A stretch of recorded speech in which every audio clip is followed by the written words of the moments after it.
Good morning, Nashville. Now, I want to begin with a word about our ongoing recovery and rebuilding efforts from the March 3rd tornado.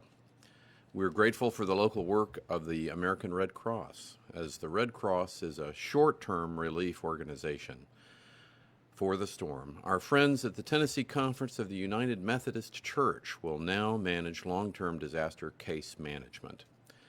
Storm survivors will receive a phone call from our long-term tornado relief partners to ensure that you remain connected to all the community resources you need.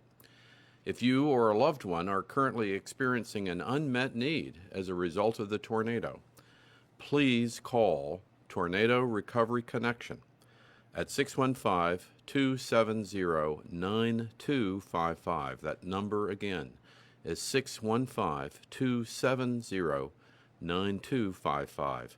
This hotline is open 24/7.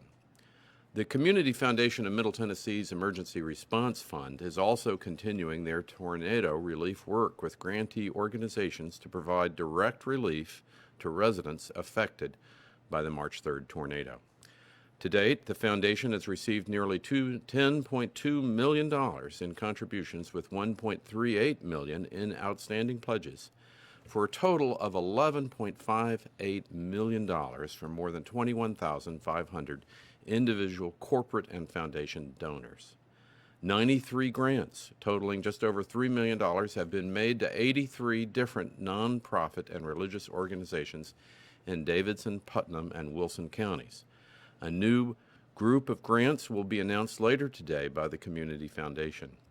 Now, nonprofit organizations who wish to apply for Community Foundation grants and individuals looking for a list of grantees providing direct individual assistance can visit tornadoresponse.com, which is very easy to remember.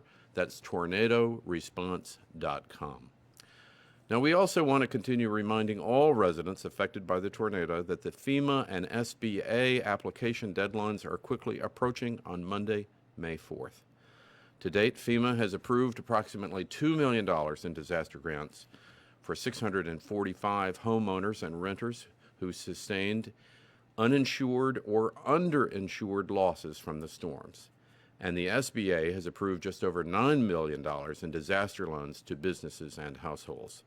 If you suffered property or economic damage from the March 3rd tornado, do not leave federal financial assistance on the table. Apply today to ensure your application is received before the deadline at disasterassistance.gov. Again, the website for FEMA and SBA applications is disasterassistance.gov, and the deadline is Monday, May 4th. Now, the hard work of rebuilding our storm-damaged neighborhoods continues, even as now we must remain at home and practice safe social distancing to prevent the spread of COVID-19. This morning, I want to welcome back Laura Hollingsworth, Senior Vice President and Chief Marketing Officer at OPRY Entertainment Group, who has joined us as a valued member of the Major Metros Economic Restart Task Force, and to provide a business and hospitality perspective on the roadmap for reopening Nashville. As we announced yesterday morning, the roadmap for reopening Nashville has been released, and we are carefully monitoring public health benchmarks required to begin phase 1 of the plan as soon as possible. Now, these benchmarks include an acceptably stable or sustained decline in new COVID-19 cases over a 14-day period, adequate testing and PPE capacity for our region, a low transmission rate, and a robust public health infrastructure to conduct contact tracing investigations throughout our community.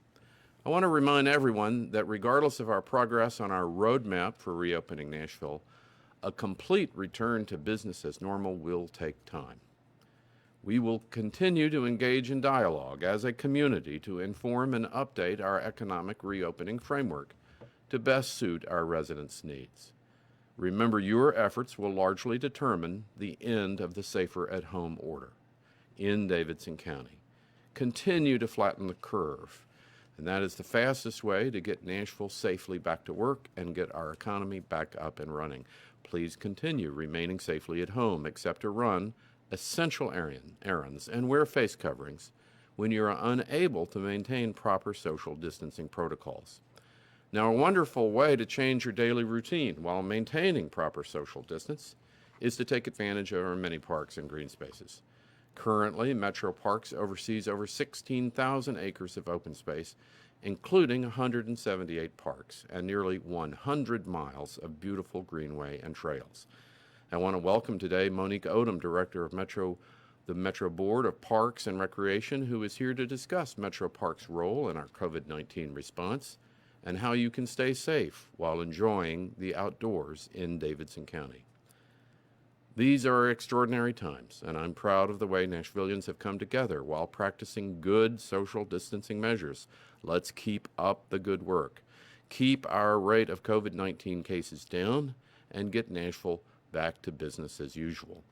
And as always, visit Metro's COVID-19 website and consider donating, as you are able, to the COVID-19 Response Fund by visiting covid19.nashville.gov.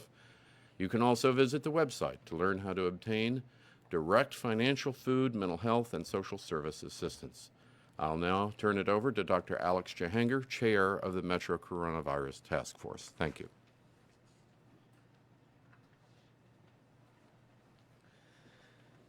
Thank you, Mayor Cooper, and good morning, Nashville. Here's the latest on the coronavirus in Davidson County. We now have 2,176 confirmed cases with a total of 22 fatalities. That is an increase of 32 over the past 24 hours. There are an additional 1,880 cases in the surrounding counties, bringing our total for the region to 4,056. Of the Davidson County cases, 1,043 are currently active, and 1,111 residents have recovered from the virus and have been cleared. Now, we released the roadmap to reopening Nashville yesterday, and we talked about metrics we will use to determine the timing. This morning, I want to show you where we are. We start with transmission rate. We are looking for the transmission rate to be equal to or less than 1. That means, on average, a person will transmit the virus to just one or less other individuals. We currently are under this mark for now. This transmission rate is part of the Vanderbilt model we have been talking to you about over the past couple of weeks.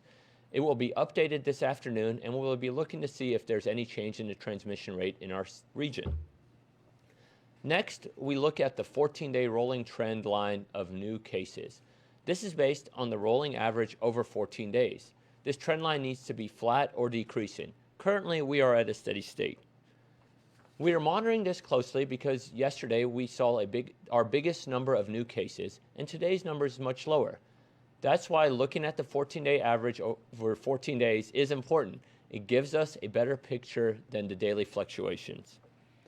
As I mentioned yesterday, we will not let a single good or a single bad day in the numbers take us off course. We also are monitoring the contact tracing resources and our testing capacity. Contact tracing is vital as we reopen. Isolated clusters of the virus may develop in our community. We need to be able to quickly identify and investigate these clusters as we can contain them and prevent them from spreading. Now, we began this crisis with only 4 contact tracing investigators. Today, we have 42. While this is an adequate number for our city, we will continue to add more resources and individuals to stay ahead of this crisis. Testing capacity goes hand in hand with contact tracing.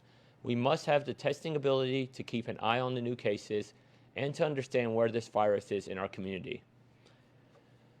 Today in Nashville, we have adequate testing capacity for our assessment centers and our healthcare partners to report that they have capacity as well. And finally, we are monitoring our hospital capacity to ensure that, if needed, our hospitals will be ready to take care of our sickest residents. As of this morning, we have over 1,100 hospital beds, or more than 35% of the supply in our region, open for new patients. Think of this as our city's COVID-19 report card. It will show us how well we are doing in fighting this virus.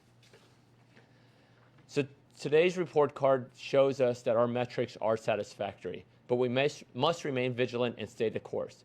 To get a good report card, we need to stay focused on staying at home and only go out if it's absolutely necessary. Now, we've been doing this in Nashville, and it's showing in our numbers. Based on this morning's report card, we could possibly begin phase 1 of the reopening in early May. However, we are not at a point to give a specific date at this point. Now, I know that's frustrating. We all have to know when we can get back to a new normal. But we've said it all along that the data will drive our decisions to reopen and not the dates. We will give you an update frequently on the report card and let you know where we are on the reopening road. Today, our community assessment centers are opening. As I said, these centers are an important part of our reopening plan. We need to be on top of the spread of the virus and continue robust testing, and that's the only way to do that. The centers are open until 3 p.m. today. They are located at Nissan Stadium, Meharry Medical College, and at the old Kmart in Antioch. You can drive up or walk up and be screened by medical professionals and receive a test. And all of this is at no charge to you. Now, since opening on March 31st, more than 4,700 people have been assessed at the centers and close to 4,000 of them have been tested. Just this Monday and Wednesday, 1,634 people were tested. Our assessment hotline is also open today and every day from 7 a.m. to 7 p.m. Medical professionals are standing by to answer your questions about the virus and direct you to resources if you need them. Since opening last month, more than 6,500 people have called the hotline. If you feel that you may have COVID-19, have been in contact with someone who has tested positive, or you're just worried about the virus, please reach out to our hotline or contact your healthcare professional or go to one of our community assessment centers. We want you to be safe. We want you to have access to the resources you need, and we want to get back to the new normal as soon as possible. I appreciate all you are doing, Nashville. We are in this together, and we will get through this together. I now would like to introduce Ms. Laura Hollingsworth. Thank you.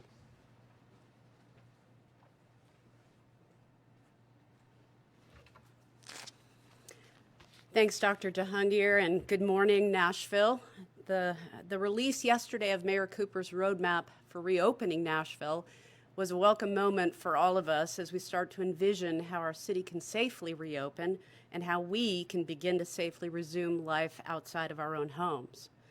For businesses and workers impacted by COVID-19 closures, this plan was anxiously received. Our businesses want and need to be open. Our community needs our businesses to be open. Our businesses want to keep their most valuable assets, their employees, and their employees want to be working again. And what everybody wants, especially our businesses, is to be able to ensure that our customers and our employees will be safe. The roadmap's phased approach allows for the reopening of our businesses, given deliberate and timed actions that maximize safety. The task force's goal in developing the plan was to provide a very clear and strong framework driven by data and safety-first measures, but not becoming overly prescriptive or highly restrictive for our businesses that are already challenged in this crisis. It's designed to have enough flexibility to evolve. We've been purposeful in aligning wherever possible with the state's guidelines so as not to create differing sets of rules, for example. And the plan was greatly informed through discussions and outreach with business and industry leaders throughout the city, many of whom are well into planning new safety measures and reopening processes for their businesses, even far beyond the frameworks outlined already. Since yesterday's plan release, members of our task force have received positive support and feedback from our business community. We are inspired, though we're not surprised, by the level of smart planning, engagement, and collaboration that's already happening across the city as we all prepare for this phased reopening. We are aware of many subgroups and industry groups working together to share best practices, to discuss new ways to ensure customer safety. For example, there's a group coming together later today from all the large venues in the state, from UT to the Memphis Grizzlies, to Bridgestone and the Predators, and the OPRY and the RYMAN and TPAC and the Symphony, Live Nation, and others to discuss protocols and safety planning for our largest venues. Many hospitality groups, retail groups, restaurant groups are holding virtual brainstorming sessions involving the smallest to the biggest businesses. Our businesses can and are being proactive in this process. We know that one of Nashville's greatest competitive advantages has always been our collaborative spirit. It is through collaborative work that we'll take the right and the best steps to get back to business safely and in even smarter ways. Task force members have also begun to receive inquiries in search of more specifics or further direction about compliance with the plan, which we are happy to help seek answers to. Early questions have ranged from specific dates and timing of phases to whether lower Broadway venues are included with restaurants in Phase 1 opening, and they are, to how to perform daily employee health screenings, for example. To that end, we want to remind business leaders that the Metro Public Health Department is available for individual consultations and to work with businesses directly as it pertains to health safety and compliance. And in fact, we urge you to make that contact. These individual meetings can help confirm that your business is ensuring all of the right safety steps and clarify any questions. The Nashville Chamber of Commerce is also a resource. The Chamber currently has a COVID-19 response page on its website at nashvillechamber.com/coronavirus, and it is regularly updating. As Metro Nashville posts where the city is in its phases in its reopening, the Chamber will also be actively alerting our businesses. Of course, the Convention and Visitors Corporation is also a great resource to hospitality businesses, and as is the Tennessee Hospitality Association. In addition, specific questions on or suggestions about the roadmap can always be submitted by going to hub.nashville.gov. We are expecting that there are going to be questions that we don't have answers to yet, quite frankly, because there are things we just don't know yet. What we do know is that we can begin by taking the steps that are within our control now and are reflected in the roadmap, and do them in a way that will engender the trust not only of our local customers, but also the customers who come from all corners of the world to visit us in this great city and are critical to our Nashville economy. Our objective right now must be to earn consumer confidence and trust through the right and safe actions. We will let the country and the world know that Nashville is a safe place to visit again soon. Thank you, and I'll now turn it over to Monique Odom, Director of Metro Parks and Recreation.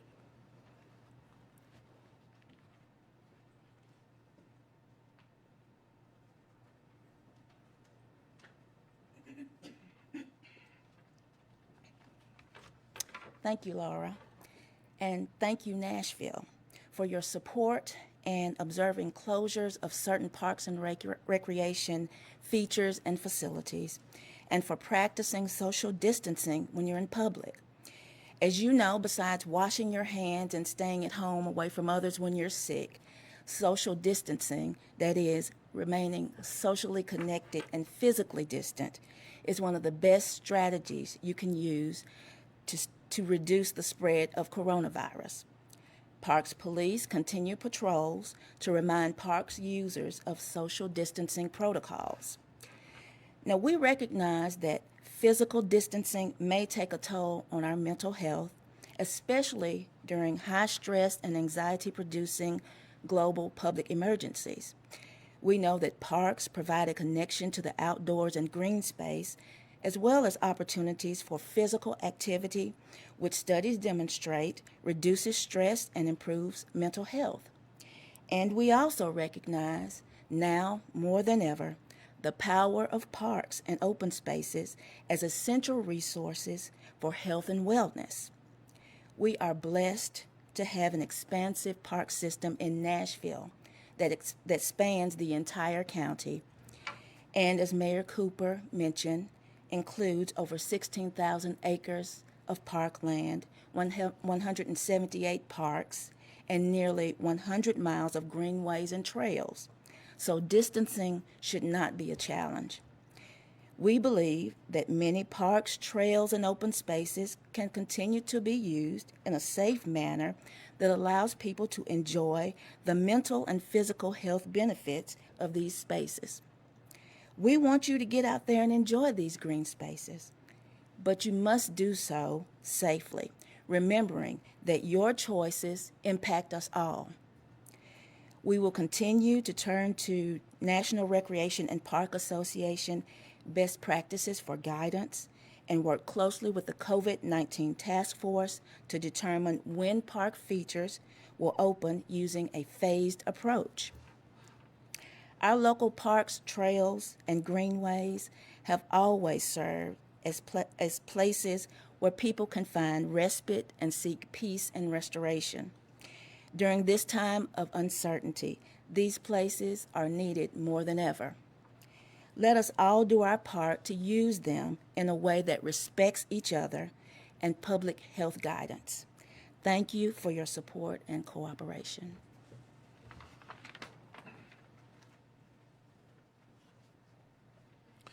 Thank you, Ms. Odom.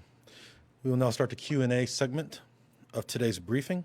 As I announce your name, you may proceed by asking your question over the air. We'll start with Julia Palazzo. Good morning, everyone. Thank you. I have 3 questions. 2 are for Mayor Cooper, if you don't mind me asking them all at once. Mayor Cooper, do you know, these are from viewers actually, the status of when city and county offices will reopen to the public? And my second question for you is, this is from a restaurant owner. How can restaurants order product and plan for reopening without a specific date? And I can ask my third question for Dr. Jahangir after if you'd like me to. If you would, Julia, if you'd go ahead and ask your question for Dr. Jahangir, please. Sure, thank you. Since Nashville is following their own plan and surrounding counties are following another, doesn't it negate the effectiveness of the phased reopening when most people in Nashville can drive less than 10 minutes for non-essential businesses? Thank you so much. Thank you, Julia. Mayor Cooper.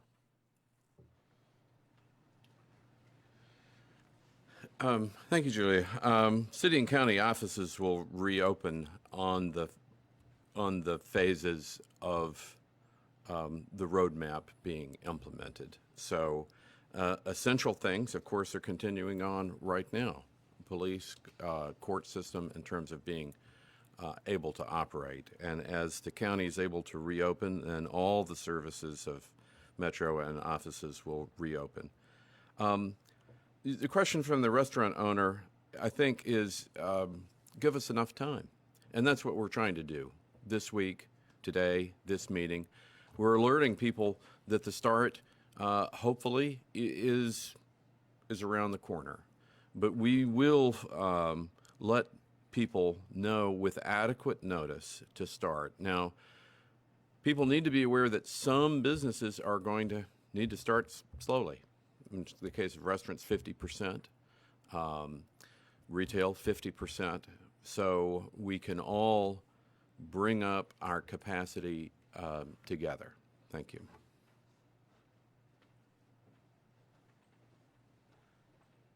Thank you about the question regarding surrounding counties.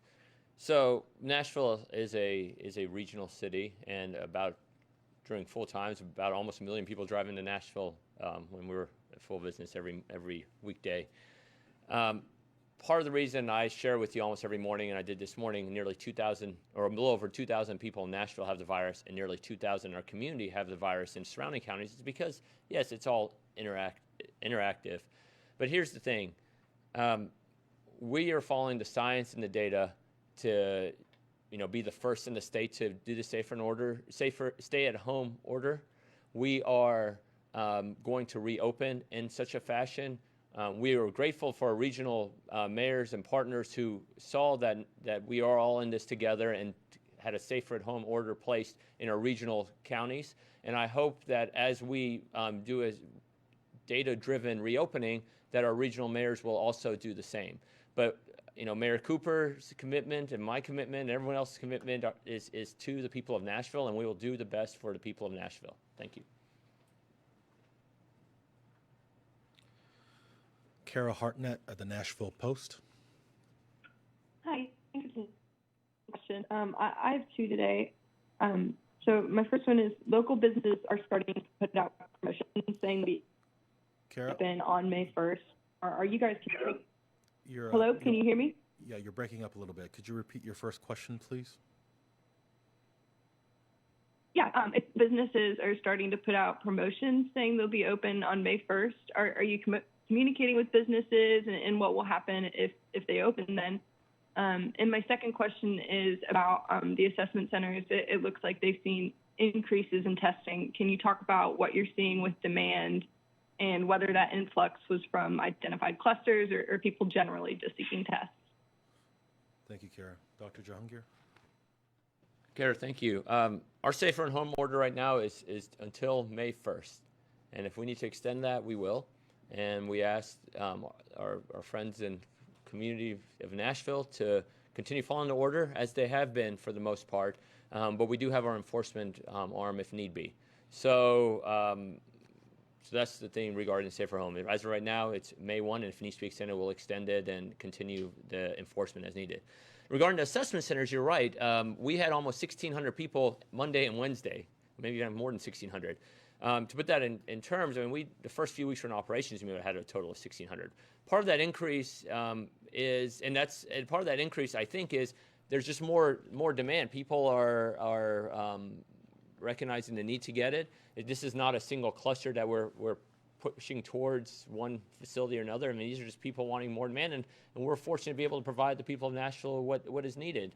And we're able to keep up with the supply. And as you and I have discussed before, we've also have made the criteria for testing more and more open as the standard of care changed in our community. And so right now, we're able to meet it. The lines are still really low. And so I'm happy for that. I mean, we need to, one of the metrics of reopening is we need to have a certain amount of testing capacity, which I'm glad we have right now, and we'll continue to provide that service. So thank you.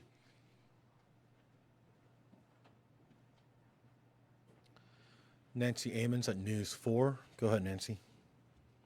Thank you. I have a question for Laura Hollingsworth, please. You were talking about the plan being anxiously received, and that you are talking about the flexibility, and I'd like to just hear more thoughts on her conversations with the business community and how they're reacting and the need for flexibility as we go forward. Ms. Hollingsworth. Yes, thank you for that question. You know, the first thing that we started to do as a task force was to start to reach out to leaders in these businesses and the industries who know them best. And quite frankly, what we found was, and not surprising, these leaders and businesses know what they're doing, and they were ahead of it, and really weren't needing to be waiting to be told exactly what it needed to be done. So everybody was sort of busy getting. And right now, we are going to take Governor Bill Lee and his news conference that begins right now. Let's listen in. Good morning. Thank you for our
outlook is very different.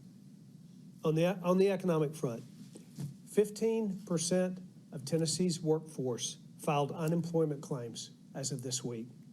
That's more than 400,000 Tennesseans without a job. In March alone, there was an $870 million loss in revenue across some of Tennessee's largest industries, like hospitality.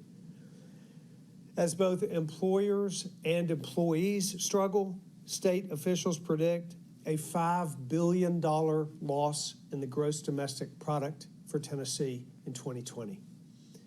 Many Tennesseans are not just facing potential sickness, but they're facing crippling financial hardship as well, particularly in the service industries. Our Economic Recovery Group, in consultation with health experts and industry experts, has put together the Tennessee Pledge, guidance that protects employees and customers and works to streamline best practices. We've included general business guidance to ensure employers and anyone serving customers has an informed approach to safe reopening in the weeks ahead. Restaurants in 89 counties that are committed to operating at 50% capacity and committed to adopting these practices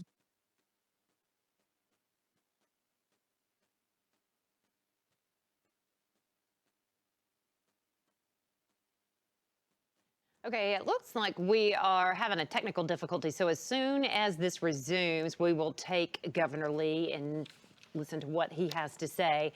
I'm going to quickly recap while we are frozen right now, the very latest. So the bottom line is he's talking about the Tennessee Pledge. Let's listen in. The series of guidance asks restaurants to space tables at least 6 feet apart, to keep bar areas closed for the time being, and we've also outlined safer ways even to handle menus and silverware.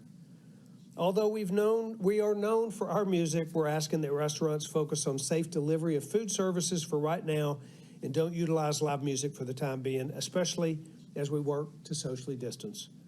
These are just a few examples from the guidance that restaurants across the state are receiving to inform them how they can protect their employers and customers while returning to business.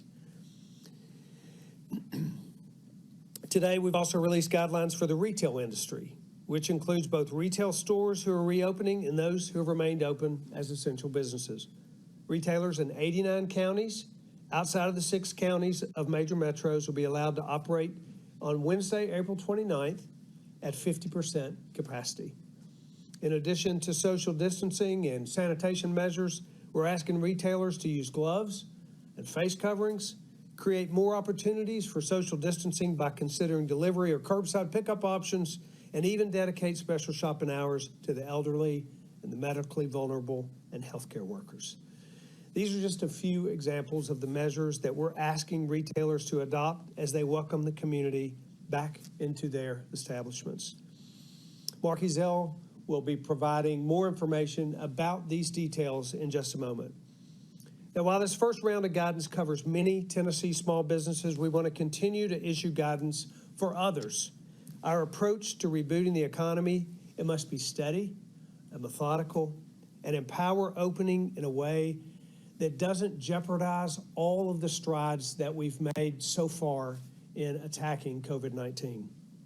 So next week, we'll give additional guidance to gyms, churches, hospitals, and physician practices. But I want to remind you, however, that there will be some businesses that will not be slated for potential opening until later in May. Close contact services will continue to be on hold for at least a couple more weeks. Barbershops, salons, tattoo, massage, services that are virtually impossible to socially distance while delivering. We're going to get those open as soon as we can, but we want to make sure that we have appropriate guidance in place and that we have an adequate supply of masks and gloves and other PPE before those businesses can open. Next week is important for Tennessee. You've heard me say it a million times, but I will continue to repeat it. Social distancing works, and it absolutely must continue if we're going to reopen our economy safely. Tennesseans, you have done what we have asked you to do, and we need you to keep it up a little while longer. And if we can do that, we can rebuild livelihoods while we continue to save lives.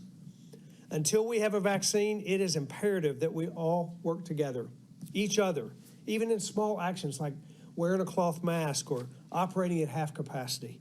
I thank Tennessee businesses for their willingness to put the well-being of their employees and customers ahead of everything else. And I also thank the industry groups and the health experts who have worked around the clock to develop and ensure that our Tennessee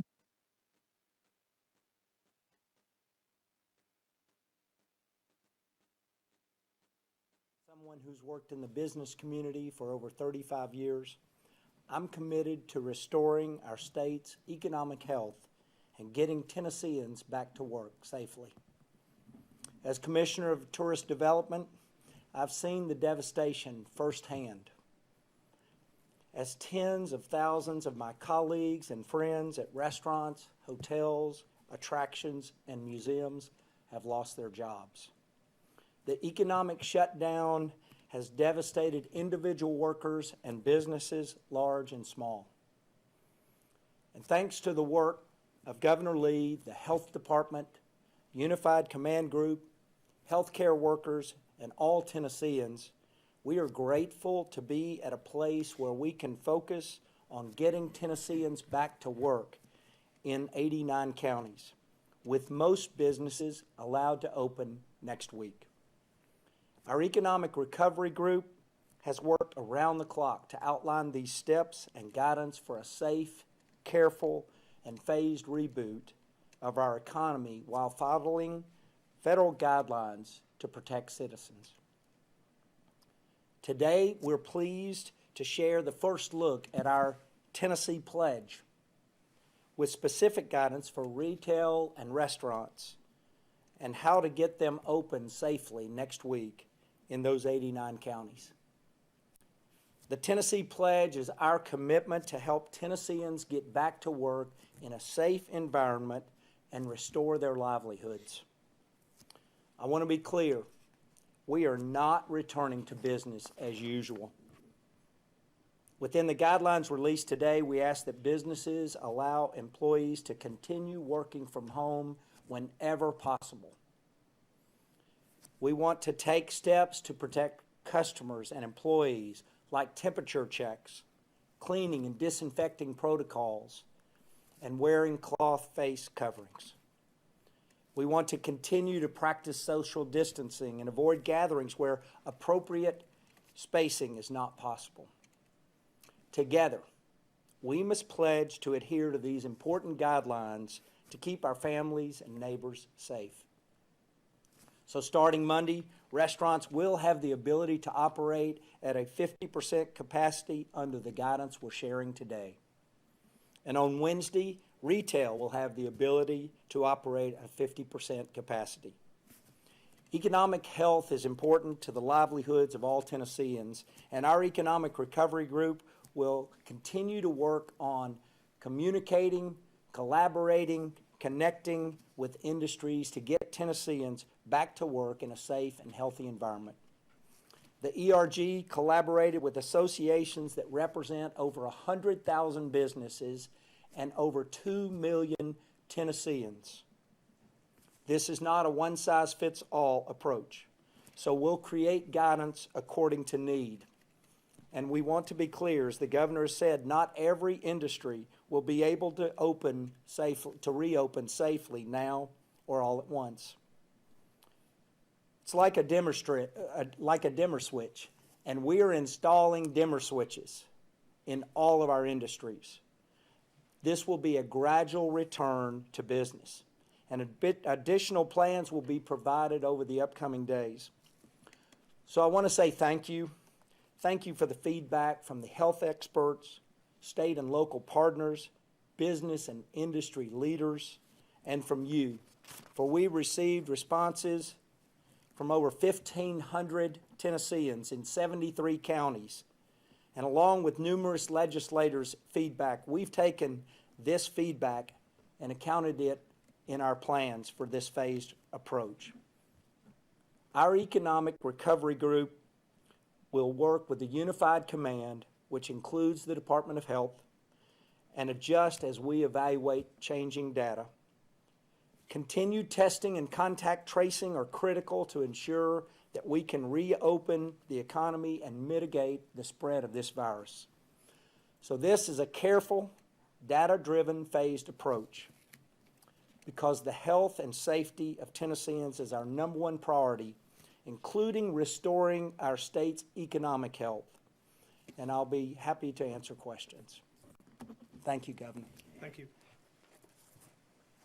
Thank you for joining us this morning. There is much information to know about the details regarding this Tennessee Pledge and its plans, and we'd like to answer any questions regarding that this morning. So happy to open up. We also have Dr. PIERCEY here with us today to help with questions, health questions. We have members of Unified Command Group and Commissioner EZELL of our Economic Recovery Group. So let's get started with questions. Thank you, Governor. First, we'll go to Kim Crucy with the AP. Kim, your line is open. Hi, Governor. Thank you. So I guess my question is, how are these guidelines going to be enforced? What is the state's role in making sure that restaurants and retailers are actually following these best practices? You know, part of this whole approach, Kim, is the gradual lifting of mandates and restrictions and sanctions. That's how we want to get our economy started back. As businesses open and follow guidelines, customers will be safe to enter those businesses and will feel safe. And we expect that businesses will take and commit to and post this pledge to take care of their customers, and that will provide a clearance for folks to know that this is a business that I can go into that's safe. Commissioner, you want to make a couple comments about our expectations for how those businesses will display and will commit to being that safe environment? Yes, thank you, Governor. And it's an important question that you raise, and we believe the Tennessee Pledge will allow us a mechanism for businesses to rally around providing safe environment for their workers. Also, businesses will be able to display their commitment to the Tennessee Pledge not only for their workers but also for consumers. And we think that they are committed to providing those safe steps with PPE and pre-check temperature screens and other commitments around social distancing that will protect folks as they begin to visit those businesses, and we feel confident in our community's response to this.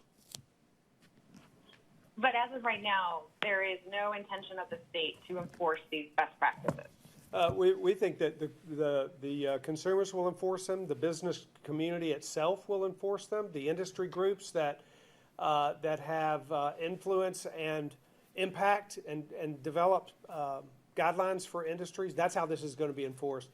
Really, what we know is that in the same way that Tennesseans came together to put us in the position to be able to begin to reboot our economy, we know Tennesseans once again will put us in the position to have our economy start back up. Thank you. Next, we'll go to Joel Ebert of the Tennessean. Joel, your line is open. Yeah, Governor, aside from Dr. PIERCEY and others in your administration, which specific medical doctors or experts did you talk to while coming up with this plan? And then this week, it sounds like your administration told state lawmakers that you're working on securing 5 million masks for every Tennessean. Why go ahead with these reopenings if you don't have CDC-recommended, potentially life-saving masks for all Tennesseans? Yeah. So we know that most Tennesseans, many Tennesseans, thousands of them already, have found masks for themselves. We expect that to happen, but we want to use this order of 5 million masks to encourage even broader use, to make it easier, to remind people of our commitment along with theirs to following guidelines that are going to be a part of the new habits that we need to make sure we're doing. So, so we're hoping to actually supplement what Tennesseans are already doing And as soon as those masks get here, it'll make it even easier for us to consider the opening of more businesses down the road. So it's all a part of our phased reopening. Regarding doctors, we've been working with the Tennessee Medical Association, the Tennessee Hospital Association, health experts in other, even input from health experts in other states, from epidemiologists in our states, with CEOs from major hospitals in each major metropolitan area. So there's been a number of ways that doctors and healthcare officials have provided input into this strategy.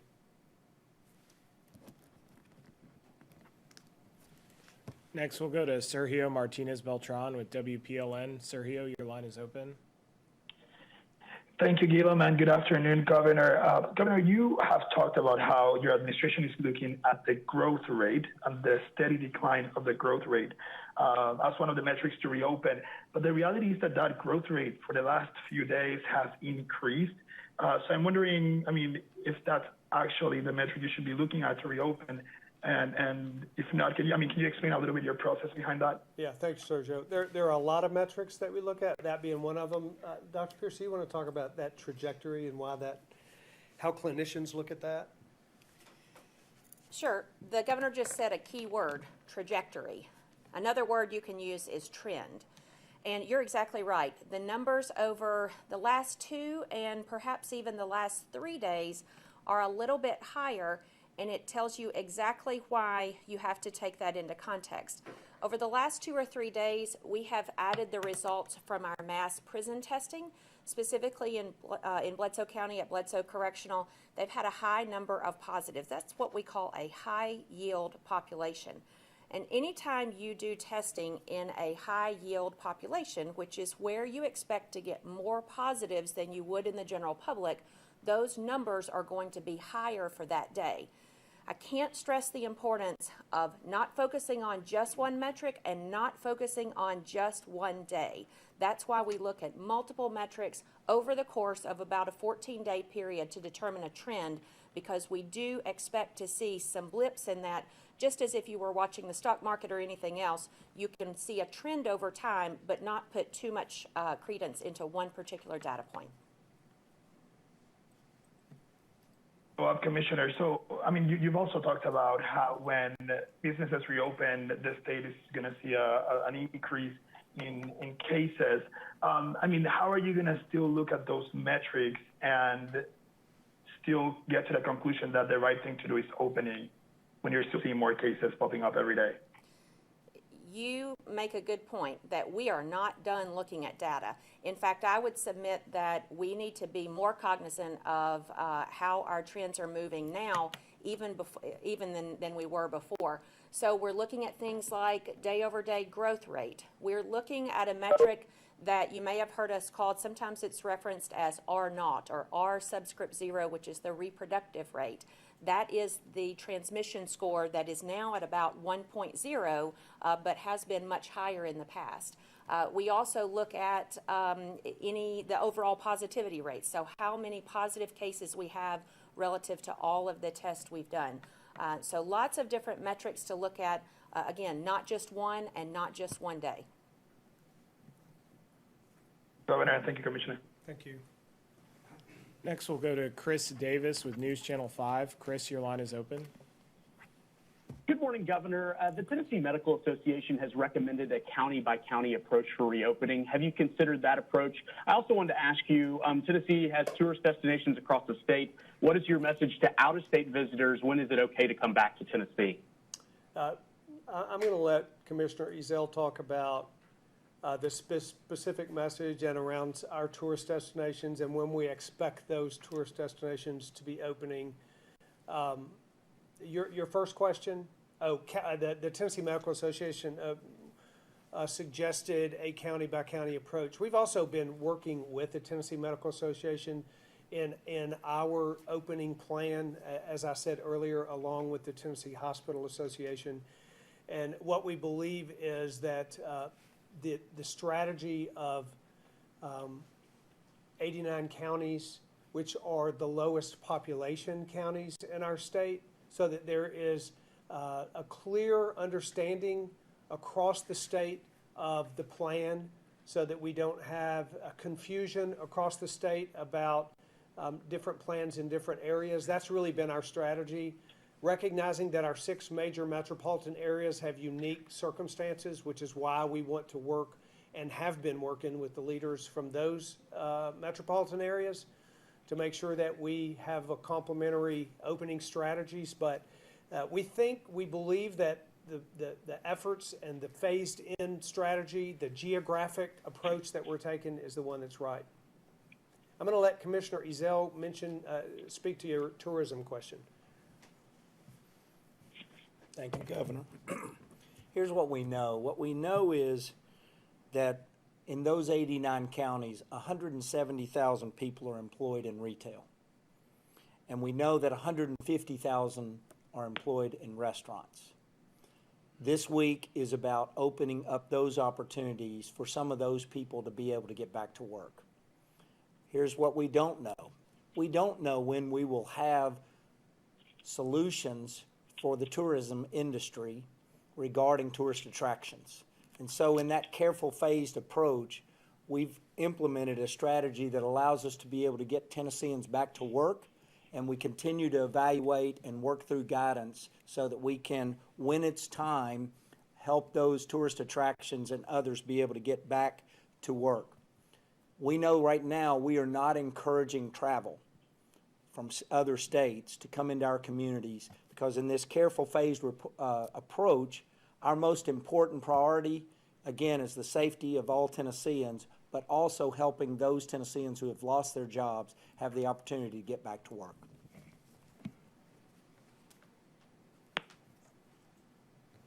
Next, we'll go to Shannon Sharp with WTVC. Shannon, your line is open. Governor, Hamilton County has been behind in testing since this began. Are you concerned about that with reopening? I know the county mayor has said they plan to reopen along with your guidelines. The city mayor is not, but is that a concern since we're lagging with to keep up with other counties in the state? Certainly, Hamilton County has made significant improvements in their testing capacity of recent, and they in fact, were very helpful in bringing online the Baylor component of our testing. Dr. Piercey, you want to comment specifically about Hamilton? I'll comment broadly about the state. We, as a state, are continuing to heavily expand our testing. We have pop-up testing sites all across this state. And one thing that's important to know, when we have testing shortages in certain regions, we're able to take the locations where we have surplus and bring them to areas that have a current shortage. We've done that in every metropolitan area and every county across the state that's had a problem. And we feel really encouraged about the testing capacity, not only in Hamilton, but across the state. You want to talk specifically about that? Just a brief comment on Hamilton County testing. We had weekend events planned for last weekend, but due to the tornadoes, we postponed those to this weekend. We have pop-up sites in Hamilton County over this weekend, both Saturday and Sunday. Encourage you to go to our website to get specific time and location details and invite anyone who thinks they need a test to come get a test. We're also in contact with the local health officials as well as the local healthcare system leaders there to help facilitate testing supplies that they may need there. So I think we're making big strides in Hamilton County and will continue to support them. Next, we'll go to Sam Stockard with the Daily Memphian. Sam, your line is open. Yes, thank you, Governor. The state right now has been distributing these grants to rural hospitals, yet the rural counties have very few COVID-19 cases, and in fact, some hospitals are reporting furloughing employees. It seems almost as if the state is paying hospitals not to operate when they could be doing elective surgeries. Now, what's the thought process behind that? And why not go ahead and open up these hospitals and the dental offices for elective procedures? Yeah, that's a good question, Sam. And I said in my comments that we would be giving information on those elective procedures and the opportunity for hospitals to begin those next week. So you'll be getting guidance. You'll be hearing about that guidance and the specific date when those procedures are going to start. But we're working with the hospital association themselves to get those opening times and those guidance just right. But we are providing assistance to our rural hospitals because they are, because of the suspension of these elective surgeries, it has put a financial strain on them. And we need those rural hospitals to continue to operate in those areas. Even though rural counties don't have the mass numbers of cases, they will have cases. And there will be need in rural communities for health care associated with COVID and other health-related issues as well. So keeping those hospitals operating is important to the people that are in those communities. And I'm pleased that we have worked with and delivered the first round of grants for those. We're delivering the second round of grants in the coming days. We've also been working with those rural hospitals to leverage and to access the federal dollars that are available to them. So they are a very important component of our healthcare system in this state, and the capacity that we need to make sure is there for whatever COVID cases come down the road, and that's been our approach. Has there been any thought into providing grants for the hospitals, say, in Memphis and Nashville, where most of the cases are? Yeah, there's a significant amount of, or certainly an important amount of federal funding that's coming as a part of these 4 phases of federal dollars coming down through the CARES Act that's going to actually provide funding directly to hospital providers all across the state. Those dollars will be forthcoming, and that'll provide assistance specifically to hospitals in every part of the state. Thank you. Mm-hmm. Next, we'll go to Grace King with WBIR. Grace, your line is open. Hey, Governor, you mentioned next week will be critical. If the state's numbers do start to rise again, at what point are you going to consider reversing these measures or putting stricter guidelines back into place? Yeah, you know, in the same way that we follow data to make decisions about how it is that we got us to the place where we are today, the data decisions that really drove our fight to slow the spread of it, that's that same kind of data that we will watch going forward. And we will make decisions about particular issues as we see something happen. It's very difficult to predict what those will be, where they will be, what that will look like, but we're very committed to the health of Tennesseans and to the public safety. That's the utmost commitment. That's the utmost priority. When we start looking at data going forward, as we begin to open our economy, that's what we're going to be looking at. Where do we have any risk that is getting to a place that needs to have some sort of different action than the action we're taking, and we'll take it when it's applicable. Next, we'll go to Alex Apple with Fox 17. Alex, your line is open. Governor, 2 quick questions for you. You just mentioned a second round of grants for rural hospitals. Do you know how much that will be? And secondly, did you provide a notice to local law enforcement agencies that they can police this how they want to, akin to how you did several weeks ago when you put the stay-at-home order in effect as a mandate? Is that a similar scenario now? Yeah, so this is, as we said earlier, we're going to be putting this Tennessee pledge out there, not as a mandate, but as a set of guidelines and as best practices that will allow these businesses to take that pledge and allow consumers to know which businesses have done that. That will provide the kind of safe environment that we have out there, Alex. What was your first question? How much, do you know how much money is going to be in the second round of funding for rural hospitals? Well, the total amount is $10 million.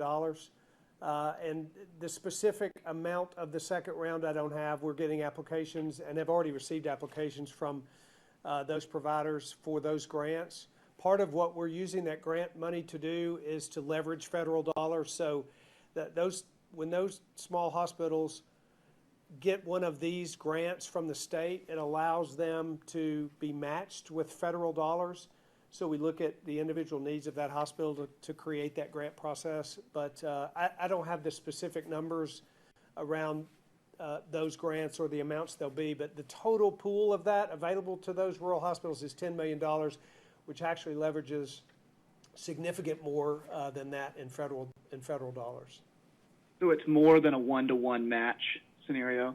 Many times it is more than a one-to-one match. I think in our first round we talked about the hospitals receiving, or the first grant receiving $1 million and pulling down $7 million. That's not a formula. That was a particular circumstance, but there are significantly more federal dollars going to healthcare providers than state dollars. But this $10 million in state grants was to be a bridge between the time that these hospitals needed the operating dollars and the time when the available federal dollars would be delivered. We wanted to bridge that gap, and that was the goal of these grants.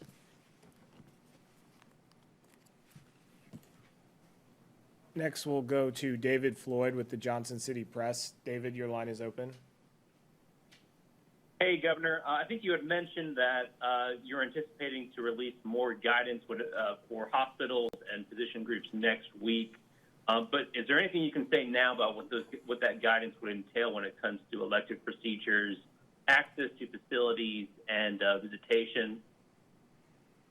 Yeah, I wish I could give more information, but what's most important is that we give detailed information. When we deliver that information, we want it to be clear so that people understand exactly what's necessary to go back safely to procedures and surgeries. And so we're working with the healthcare community right now to develop those certain, clear, detailed, safe guidelines, and they'll be available in the next few days. We can't deliver those yet because they're not ready, and we want to make sure that people are safe and that the facilities are safe, and that's why we'll be waiting a couple more days to deliver that information. Okay. And are there still restrictions in place on elective procedures currently? There are. Those restrictions currently are in place to the 30th of April. I believe that date's correct. I'll have to look back at the executive order, but we'll be providing information on when those procedures will be able to be safely returned to, and we expect that'll be in the next few days. Thank you. Mm-hmm. Next, we'll go to Chris Bungard with WKRN. Chris, your line is open. Good morning, Governor. It's been a while since we've said that. Here's my question. Yeah, you're right. Would you... Yeah, somebody said good afternoon. That's right. Well, I understand that sometimes you can get these things screwed up. But would you urge Tennesseans to get out and eat in restaurants on Monday and go shop on Wednesday? Oh, I want Tennesseans to know that that we want our economy to open up in a slow, measured, stepped approach. I want Tennesseans to have the opportunity to do that. That's what I want. I want people to feel safe. I want businesses to provide a safe environment. I want business owners to have the opportunity to begin creating livelihoods for their employers and for their own families. All of those are the things that we want to happen, and I would encourage Tennesseans to engage in that as they feel so fit. And I had one more question, if I can slip that in. There were a lot of big numbers tossed out at the beginning in your remarks. I've asked this before, but it may be changing each day. Or what about the state budget? The emergency budget was passed. Does it look like that maybe have to be readjusted at this point, or is it too soon? You know, because the real data from the revenues for the state are not complete. I mean, we're just beginning to understand. It's too soon to say with certainty what's going to happen, for sure. It's not too soon to say that we know that there is going to be a significant downturn in this economy. As we said earlier, there are predictions of a $5 billion loss in gross domestic product in this state. That will mean there would be major revenue loss to our state. And our budget will have to be evaluated with that as a backdrop. Now, the legislature is due to reconvene in June, and that will be the primary responsibility of the body as that they come together and we work together to make decisions about our state's budget. That work is already being considered. We've already begun talking to leaders in the legislature about what those projections might look like and what those decisions will be. So it's not too soon to say that it will clearly be one of the most important lines of business for our office and for the legislature in the days and weeks and months ahead. It's a little too soon to know what those numbers might be. Thank you. Yes, sir. That's all the time we have for questions this morning. Governor, if you would like to make a closing statement. Thank you very much. Thanks for joining us for this special morning briefing. And you've been listening to Governor Bill Lee and the special news briefing, basically talking about this Tennessee pledge. That's the big picture that's coming out of that. A plan to get Tennesseans back to work using this phased-in process, not a mandate, but a set of best practices for businesses. So real quickly, 3 key points with this. I'll pull Chris in just a second because I know he'll want to talk about this too, but specifics on reopenings of the restaurant industry, also the retail industry, both of those happening next week. And then a delay in reopening some of these service businesses like barbershops and salons. So Chris, I know you were listening in as well, but it sounds like the 2 priorities are Monday, restaurants opening at 50% capacity, and then Wednesday, the retail industry allowed to reopen at 50% as well. Yeah, very interesting you're pointing that out. So I think a lot of people expected next week they were going to just be able to open their businesses all across the board. That's not the case. Here, anybody watching right now, you own a barber shop, a salon. We talked about the state of Georgia opening some of those businesses today, tattoo parlors. That's not happening here in Tennessee. But the interesting note here is it doesn't sound like it's going to be enforced, at least not on the state level. So at one point here, I'm going to go down to my notes. He was asked, how will this be enforced? And like you said, Holly, it's not a mandate, it's a pledge. So he's asking business owners to follow this pledge and to keep each other accountable, whether that's the employer, the business, or the employees themselves. Now, Lee did say that this is just a matter that will be enforced by the businesses themselves, and he's counting on Tennesseans to see this through. That's part of the Tennessee pledge. And like Bill Lee has always said, he's trying to avoid a mandate, and that's the case here, too. Absolutely, and protecting all the employees and the consumers as well. We'll, of course, continue to follow the story, bring you folks the very latest. I hope you'll join me coming up for News 4 at noon. Of course, more online at WSMV.com and always on our News 4 app. Just search WSMV. Thanks for watching. I'll see you at noon. We now return to regular programming. Get more updates at WSMV.com and on the WSMV app.